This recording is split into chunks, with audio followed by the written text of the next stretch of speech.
Yan guys, yan yung papalitan ko ngayon, itong rubber na to. Ayan, ito yung papalitan ko dahil nagli-leak siya.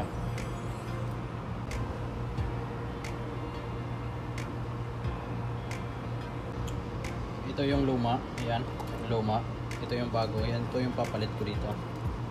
Kasi ito, nagli-leaking siya, kaya kailangan itong palitan. Ito yung bago ngayon. Tawag pala dito ay shut-off membrane. Ito yung shut-off membrane. Itong unit na to. Ito yung rubber. Ito yung magsisil dito. Yan yung magsisil. Yan, ganyan yung forma niya. Magsisil siya dyan. So, ayun. Ito yung spring. May spring dyan sa loob. Siya yung magtutulak dito para magsisil siya.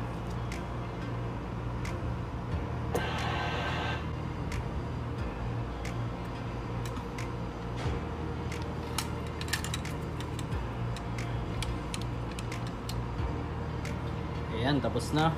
Ito yung luma. Tatapon na to. Ito yung bago ngayon.